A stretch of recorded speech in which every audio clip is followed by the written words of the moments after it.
اعوذ باللہ من الشیطان الرجیم بسم اللہ الرحمن الرحیم۔ سورہ آل عمران آیات نمبر 52 تا 63 میں بنی اسرائیل کا عیسیٰ علیہ السلام کی اطاعت سے انکار، انہیں قتل کرنے کی سازش اور عیسیٰ علیہ السلام کو اٹھائے جانے کا بیان۔ یہ حقیقت کہ عیسیٰ علیہ السلام کی پیدائش کی مثال آدم علیہ السلام کی طرح ہے، اللہ کی طرف سے رسول اللہ صلی اللہ علیہ وآلہ وسلم کو ہدایت کہ وہ عیسائیوں کو مباہلہ کی دعوت دیں۔ اعوذ باللہ من الشیطان الرجیم فلما احس عیسیٰ منہم الکفر قال من انصاری الی اللہ۔ پھر جب عیسیٰ علیہ السلام نے محسوس کیا کہ بنی اسرائیل کفر و انکار پر اتر آئے ہیں تو انہوں نے کہا کہ کون ہے جو اللہ کی راہ میں میرا مددگار ہوگا؟ قال الحواریون نحن انصار اللہ آمنا باللہ واشہد بأننا مسلمون۔ تو ان کے حواریوں نے کہا کہ ہم اللہ کی راہ میں آپ کے مددگار ہیں، ہم اللہ پر ایمان لائے ہیں، اور اے عیسیٰ تم گواہ رہنا کہ ہم یقیناً اللہ کے فرمانبردار ہیں۔ ربنا آمنا بما انزلت واتبعنا الرسول فاکتبنا مع الشاہدین۔ اے ہمارے رب، جو کچھ تو نے نازل کیا ہم اس پر ایمان لائے اور ہم نے اس رسول کی پیروی اختیار کی، لہٰذا ہمارا نام بھی حق کی گواہی دینے والوں کے ساتھ لکھ لے۔ وَمَكَرُوا وَمَكَرَ اللَّهُ وَاللَّهُ خَيْرُ الْمَاكِرِينَ۔ پھر بنی اسرائیل نے خفیہ سازش کی اور اللہ نے بھی اپنی مخفی تدبیر فرمائی، اور اللہ ہی سب سے بہتر مخفی تدبیر فرمانے والا ہے۔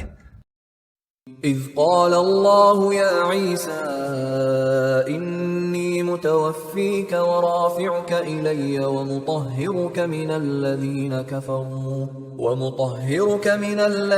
کفروا وجاعل الذین اتبعوک فوق الذین کفروا الی یوم القیامہ۔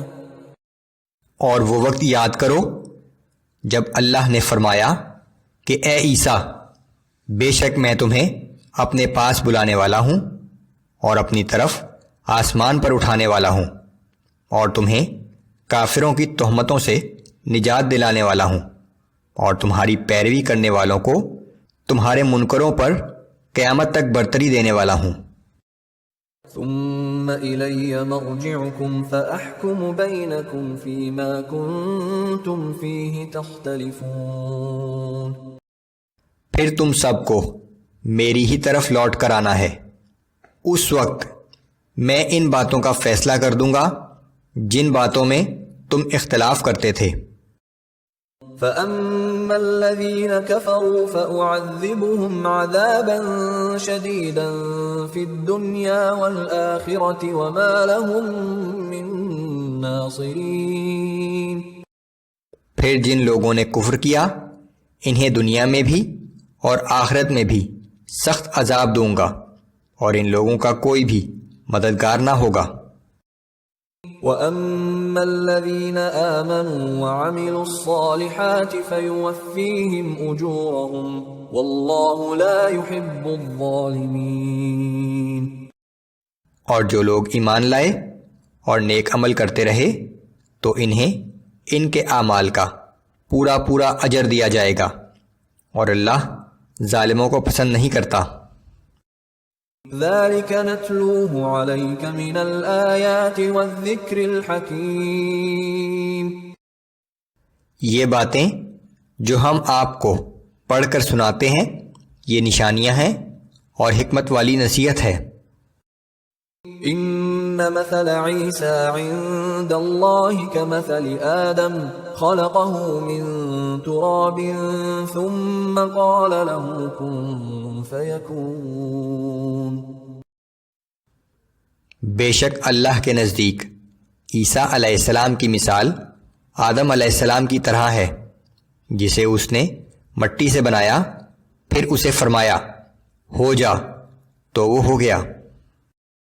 الحق من ربك فلا تكن من الممترين۔ اے نبی صلی اللہ علیہ وآلہ وسلم، یہ اصل حقیقت ہے جو آپ کے رب کی طرف سے بتائی جا رہی ہے، پس آپ شک کرنے والوں میں سے نہ ہو جانا۔ فمن حاجك فيه من بعد ما جاءك من العلم فقل تعالوا ندع أبناءنا وأبناءكم ونساءنا ونساءكم وأنفسنا وأنفسكم ثم نبتهل فنجعل لعنة الله على الكاذبين۔ پس آپ کے پاس صحیح علم آ جانے کے بعد جو شخص عیسیٰ علیہ السلام کے معاملے میں آپ سے جھگڑا کرے تو آپ فرما دیجئے کہ اچھا آؤ، ہم اور تم مل کر اپنے بیٹوں کو اور تمہارے بیٹوں کو اور اپنی عورتوں کو اور تمہاری عورتوں کو اور خود میں اپنے آپ کو بھی اور تمہیں بھی ایک جگہ پر بلا لیتے ہیں، پھر ہم اللہ سے دعا کریں کہ جو جھوٹا ہو اس پر اللہ کی لعنت ہو۔ اللہ کے حکم کے مطابق رسول اللہ صلی اللہ علیہ وآلہ وسلم نے نجران سے آئے ہوئے نصرانیوں کے ایک وفد کو مباہلے کی دعوت دی، لیکن نصرانیوں نے اس مباہلے کو قبول نہ کرنے ہی میں عافیت سمجھی۔